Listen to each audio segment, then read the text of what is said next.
Más allá de la habitual guerra de cifras que suele suceder a toda manifestación, lo cierto es que miles de personas acudieron el pasado sábado a la protesta contra el juicio del Procés en Madrid.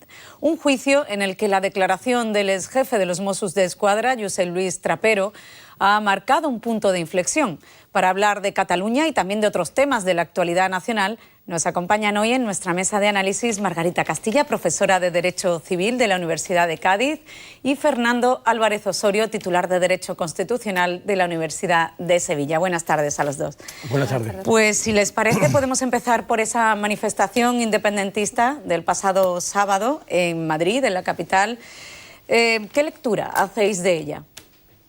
Una manifestación, una más, y fíjate, la sensación que tengo desde Cataluña, por lo que he visto en las redes sociales, es que prácticamente no se le ha prestado atención. Ha tenido poca incidencia mediática, de hecho la manifestación transcurrió con toda normalidad.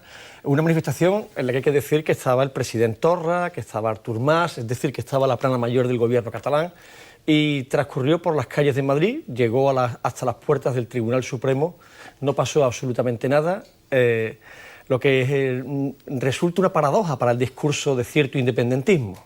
Este país es libre, este país es democrático, se permiten las manifestaciones, se permiten las esteladas, se permiten las diferencias de opinión y cada uno las puede expresar pues pacíficamente cuando quiera. Y por otra parte, bueno, el problema es que efectivamente, después de lo que hemos visto tantos 11 de septiembre seguidos, con tanta diada, desde luego nos sorprende que 30.000, 40.000, 50.000 catalanes vayan a las calles de Madrid pues a reclamar lo que consideran justo. Margarita. Bueno, pues realmente casi el resumen de la cuestión es la libertad. La libertad de expresión de que han hecho uso todos estos ciudadanos, la libertad de movimiento por el territorio nacional, la facilidad con la que se han trasladado desde sus distintas ciudades y pueblos de origen a la capital, sin que en la capital se haya hecho el más mínimo gesto pues de desazón ni de, por supuesto, respuesta violenta ni nada por el estilo, ¿no? Y, por tanto, creo que esa actitud de normalidad pacífica en la que la manifestación se ha desarrollado, pues desmiente ese continuo chorreo de acusaciones contra el Estado español de que somos un Estado no democrático, de que reprimimos los derechos de los catalanes, no permitimos su pretendido derecho a autodeterminación y de que, en definitiva, ni siquiera pueden utilizar símbolos propios para expresar sus ideas, ¿no? Lo que se ha desmentido frente a la posición que el presidente Torra está manteniendo en el edificio de la Generalitat, del cual no retira el lazo amarillo pese a la orden legal que pesa sobre él, ¿no? O sea, ese contraste creo que es muy llamativo y es muy de destacar. En Madrid se le ha permitido tranquilamente utilizar todo lo que ha querido para manifestar sus opiniones, pero la Generalitat es un edificio público, se está allí en condición de servidor público y ese contraste también hay que marcarlo, ¿no? Bueno, una de las premisas con las que se manifestaban estas miles de personas era pues su malestar por el juicio del Procés en el Tribunal Supremo. Un juicio que, como decíamos, ha tenido un punto bastante importante la semana pasada, el jueves, concretamente con la declaración del exmayor de los Mossos d'Esquadra, Josep Luis Trapero. Era el jefe de los Mossos d'Esquadra cuando se celebró la consulta separatista. Muchos han visto en su declaración una estrategia de defensa, puesto que declaraba como testigo, pero hay un juicio esperándolo en la Audiencia Nacional en la que él también se enfrenta a un delito de rebelión. ¿Cómo creéis que le ha salido esa estrategia de defensa en el Supremo? No puede mentir. Lo cita, y yo creo que hay un error de estrategia por parte de la acusación pública, por parte del Ministerio Fiscal y la Abogacía del Estado, porque no citaron a Trapero como testigo. Sí lo hizo la acusación particular y evidentemente eso generó un conflicto con el presidente del Tribunal Supremo, porque quien no cita no tiene derecho a introducir nuevas cuestiones en el interrogatorio. La defensa, el cuestionario que hizo la acusación particular no fue todo lo incisivo, fue de hecho muy deslavazado, ha sido comentada que ha sido una inquisitoria muy mal estructurada. No parece que sea un jurista el que el que está al frente de la acusación particular, y el Ministerio Público no pudo entrar en los temas importantes, es decir, cuánto sabía Trapero de la reunión cuando estuvo reunido con Pérez de los Cobos, cuando estuvo reunido tanto con el Gobierno de Madrid como los representantes de la Generalitat, de lo que podía suceder en torno al 1 de octubre, etcétera. Ahora bien, dicho esto, yo creo que es como la cabeza de Jano, ¿no? Se puede mirar desde dos puntos de vista. Uno, que el señor Trapero, en la medida en que es la declaración del coimputado, es verdad que no puede mentir, estaba preparando su defensa, él siempre se atuvo a la legalidad, advirtió a la Generalitat de los riesgos que se corrían, de los posibles, él no decía violencia, sino de conatos de violencia, pero por otro lado desórdenes públicos, ¿no? Pero por otro lado es cierto que en la medida en que dice eso está en cierta forma y no, de fondo, quitándole a la acusación el elemento nuclear. ¿Dónde estaban los Mossos de Escuadra en todo este proceso independentista? Si el brazo armado de la Generalitat efectivamente estaba del lado de la legalidad, el montar ahora un delito de rebelión, que significa alzamiento con violencia, es mucho más complicado. Margarita. Bueno, realmente hay muchas cuestiones destacables en la declaración de Trapero, ¿no? En primer lugar, ese estatus especial con el que ha declarado, con que comentaba Fernando, ¿no? Ciertamente, Trapero podría perfectamente haber hecho uso de un derecho del que han esgrimido otros testigos, que es el de, estando imputado en una causa por el mismo proceso en otro órgano de justicia, otros testigos están imputados por el juzgado número 13 de Barcelona, juzgado de instrucción número 13, y él está imputado lógicamente en la Audiencia Nacional por razón de su cargo, podría perfectamente haberse negado a declarar. Podría haber también optado por una vía de la que creo que no hizo uso en ningún momento, que era consultar con su abogada si contestaba o no a cada una de las preguntas en particular, pudiendo solamente la abogada decirle sí o no sin entrar en las argumentaciones que él pudiera utilizar. Y no hizo nada de eso. Tenía una estrategia bien preparada, en la cual en ningún momento utilizó las palabras no recuerdo, no me consta, no tengo recuerdo dudoso. Se conocía perfectamente las diligencias, las actuaciones, y estuvo haciendo continuas referencias a las mismas, ¿no?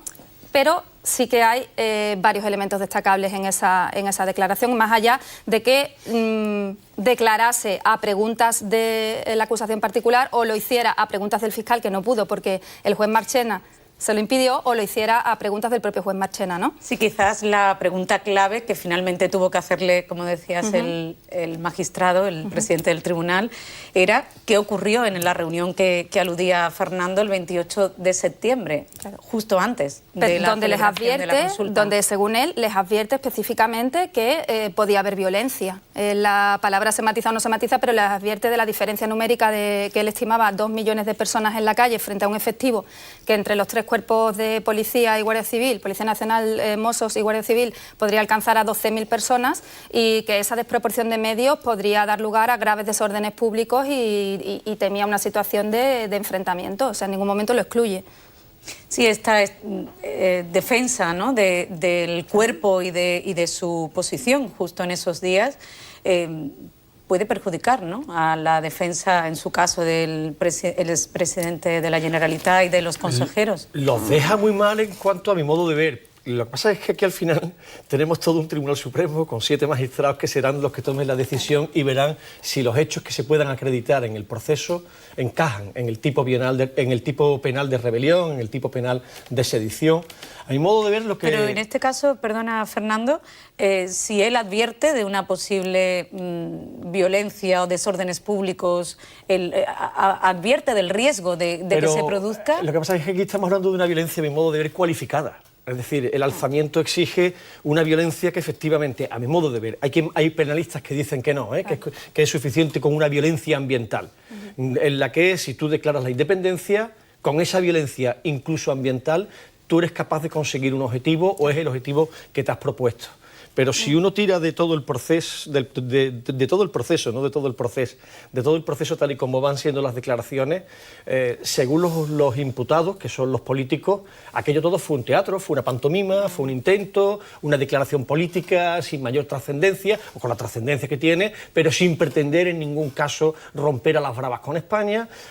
Aparece el señor Trapero y dice que no, que efectivamente los Mossos de Escuadra estaban con la legalidad, que advirtieron de que podía haber conatos de violencia, pero obviamente conatos de violencia van a existir siempre. Es decir, si uno convoca una manifestación ilegal, no ha sido no autorizada, ha sido prohibida por la autoridad gubernativa por las razones que sea, en este caso había un mandamiento judicial de que el 1 de octubre no se podía celebrar, obviamente todo el mundo sabe que puede haber pequeños grupúsculos que en un momento dado tengan un encontronazo con la policía. Sí, hay otro punto que me gustaría comentar de la declaración de Trapero, que es la revelación de que tenía un plan para detener a Puigdemont y al resto del Govern, pero que no recibió orden judicial alguna. Claro, obviamente, es que las fuerzas y cuerpos de seguridad del Estado no pueden actuar en ese sentido si no reciben orden de la autoridad competente, que en este caso es la judicial. Entonces, con esta declaración deja un poco en mal lugar a la justicia. Bueno. No, porque la justicia es quien tiene que decidir, quien tiene que determinar las medidas que proceden en cada caso concreto. Entonces sería muy prolijo de explicar aquí qué razones pudieron mover a la juez, en este caso, a no arbitrar esa medida. Pero sí creo que hay que destacar varias cuestiones. En primer lugar, alumbrar o no el riesgo de violencia no determina que haya rebelión o no lo haya. O sea, es simplemente atisbar un riesgo y advertir del mismo riesgo. Si luego ya ante ese escenario los que tienen que tomar la determinación asumen el riesgo y van adelante, bueno, pues en el derecho penal hay un concepto que se llama el dolo aceptado, ¿no? El riesgo aceptado, que realmente podría tener aquí cabida. Yo no voy a entrar en la calificación de lo que allí ocurrió, por supuesto, porque para ello está el Tribunal Supremo y con especialistas muy cualificados, ¿no? Pero sí es cierto que el mayor de los Mossos no pudo negar que en otro momento, no en el 1O, sino cuando la comitiva judicial fue al registro de la Consellería de Economía, sí que él fue directamente consciente y además advertido de una situación en la que la salida era absolutamente insegura. O sea, no pudo las palabras las pudo tratar de elegir, las pudo matizar, pero ahí claramente en su declaración manifiesta que el operativo, el cordón policial, no pudo desenvolverse o no tuvo tiempo, según comentaba, y en cualquier caso los Mossos eran incapaces de proporcionar una salida segura a la comitiva judicial, ¿no? Luego, ese es un elemento importante, porque si ni los Mossos podían arbitrar esa seguridad, cuanto menos podrían hacerlo en el 1O, ¿no? Seguiremos pendientes del juicio del procés, todavía queda bastante juicio por delante. Pero cambiamos de tema, porque hay nuevo capítulo en el proceso de exhumación de los restos de Franco. El Gobierno ya ha puesto fecha a esa exhumación, el 10 de junio. ¿Creéis que este va a ser el último capítulo? Nuevamente están los jueces por medio, ¿no? También del Supremo. Franco encuentra justicia en España, y no Franco, sino la memoria o la familia de Franco. Mira, hay una sentencia del Tribunal Europeo de Derechos Humanos, el caso Solska, que acaba diciendo que los restos de un finado pertenecen a la familia. Y en la medida en que pertenecen a la familia directa o a la familia indirecta, a la familia que quede del finado, es verdad que el traslado, el movimiento de sus restos puede entrar o puede ocasionar un perjuicio en el derecho a la intimidad familiar, a la memoria de la familia.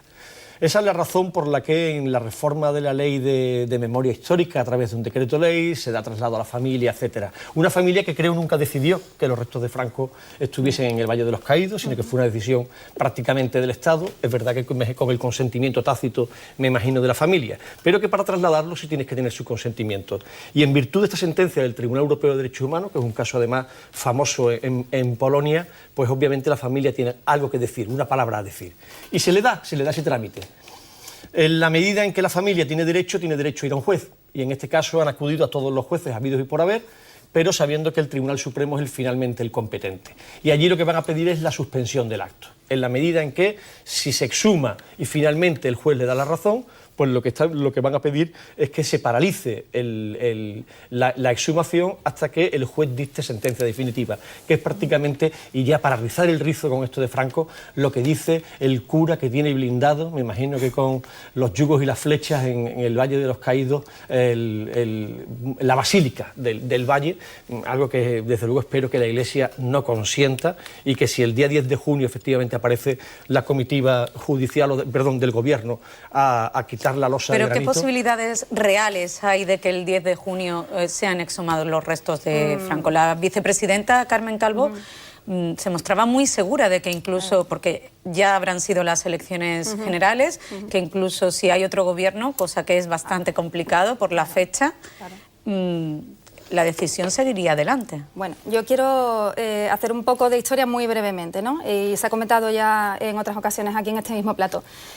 Para mí, desde mi punto de vista, con independencia de esta sentencia que mencionaba Fernando y de esa importancia relativa que pudiera tener, hubiera que invocarla, para mí el gran defecto de la cuestión está en el propio Real Decreto Ley de agosto de 2018 y en el acuerdo del Consejo de Ministros. ¿Por qué? Porque ahí el Gobierno realmente peca de precipitación absoluta y no ve el riesgo de la decisión de la familia. Realmente en el Real Decreto Ley no hay ningún condicionante ante la decisión de la familia. Se dice simple y llanamente, literalmente, que los familiares podrán disponer en el plazo correspondiente sobre el destino de los restos mortales, indicando en su caso el lugar de reinhumación. Nada más, pero no dice que ese lugar deba ser un lugar donde se impida la visita a la tumba de Francisco Franco, ni que pueda haber mayor o menor riesgo de desorden público, ni de actos de exaltación del franquismo, que tampoco los puede haber.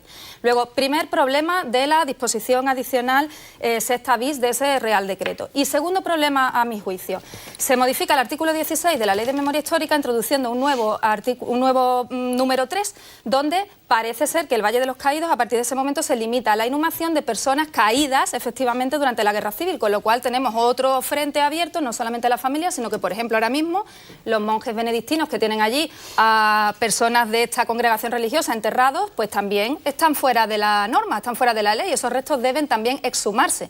Sin embargo, para ello no ha habido ninguna medida. El Gobierno podría perfectamente haberse limitado a establecer un procedimiento específico para Francisco Franco, para la exhumación de sus restos y para la posterior inhumación. Y lejos de hacerlo debidamente y preparando el escenario y con la reflexión y el tiempo con que debía esto haberse afrontado, ya que estábamos, pues esto llevaba la Ley de Memoria Histórica desde 2007 y nunca se había adoptado un acto de cumplimiento en relación con el cuerpo de Francisco Franco, pues lejos de eso se precipita y nos pone este Real Decreto Ley. Luego, ¿qué ha pasado? Pues que es una huida hacia adelante constante. La suspensión, quiero yo dejarlo bien claro, esto es un acto administrativo del Consejo de Ministros, el acuerdo de tanto el de 31 de agosto como el de 15 de febrero como el de 15 de marzo son actos administrativos y lo que hay son recursos contenciosos administrativos ante el Tribunal Supremo. Y ese efecto de suspensión no es una medida especialísima, sino que es un efecto, antes se decía, en la ley anterior se decía típicamente los efectos suspensivos y devolutivos del recurso contencioso. Pero para entendernos, el Tribunal Supremo puede adoptar esas medidas cautelares antes del 10 de junio, tiene que ser antes del 10 de junio. Sí, pero inmediatamente la Abogacía del Estado ha dicho que a Sanjurjo le han hecho lo mismo, lo han sacado, lo han vuelto a enterrar y lo han vuelto a exhumar y lo han vuelto a enterrar. Es decir, que no habría que no es irrevocable. Que no es irrevocable. Pero, en cualquier caso, y yo creo que es importante decirlo que nos está viendo mucha gente. No, brevemente, es que todo es un sainete. Es que esta campaña electoral se puede transformar, en vez de hablar de lo que nos importa, de acabar hablando de España y de Franco. Y es como si nos hubiesen hecho un exorcismo, ¿vale? Un maleficio, en el que hemos vuelto al año 77 de forma absurda. Franco tiene que salir del Valle de los Caídos sí o sí. Y desde luego lo que sería bueno es que todos los partidos políticos estuviesen de acuerdo en esa medida frente a una familia que obviamente va a buscar su propio interés particular. Pues hasta aquí nuestra mesa de análisis de hoy, no tenemos tiempo para más. Muchísimas gracias Margarita Castilla, Fernando Álvarez Osorio por acompañarnos esta tarde. Se quedan ahora con unos consejos publicitarios y después Andalucía al Día Deportes con Ángel Gámez. Nosotros volvemos sobre las 6:15 con un nuevo avance informativo. Hasta luego.